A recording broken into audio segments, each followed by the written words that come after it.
What would you say to the person who feels stuck, unseen, or impatient right now? For those that are believers already, I would say that um, you the size of your God is really important right now. Mm, Because if you're feeling stuck, if you're feeling unseen, you could definitely continue to feel that way in a box and in silo.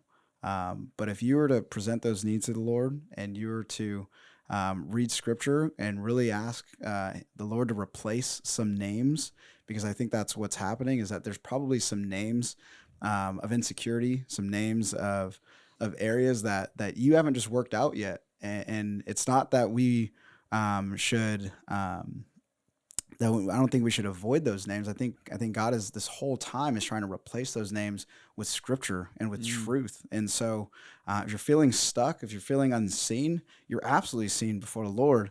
You're absolutely moving because you're breathing.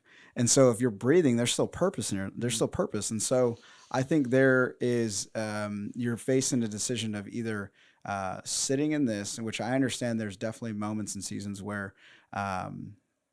Whether it's mental health, maybe there's just spiritual burnout, maybe there's, for whatever reason, church hurt. Like there's so many different things as to why someone would feel stuck. Um, I think there's a good godly community that's ready to walk through life with you. that's good.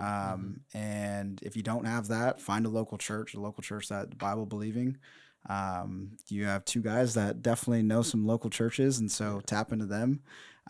But I would say that for the believer, for the person that isn't a believer, that is feeling stuck, feeling unseen, I believe God's working. I believe God's still working a story in your life that is inevitable, but I think it's going to come to a decision of who do you trust and Mm, what is life truly about.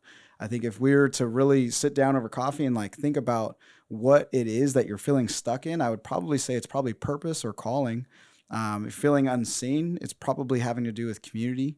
And if it's having to do with life of like, what's my future going to look like? I'd probably dare to say that there's a bit of a trust factor of who's in control of this life and what is the purpose of it. And I think there's a conversation that could be had about what Christ could do in your life. And I just, from experience, have seen him be life giving in every which mhm, way. And amen. so I think it's important to continue, whether it's walking, crawling, or running, just finish the race and keep Amen. pressing forward. Do not give up. If you have something left to give, if you, what is the phrase? Um, Never give up when you have something left to give. That's Mm. good. Like never give up. If you have something left to give, don't give up.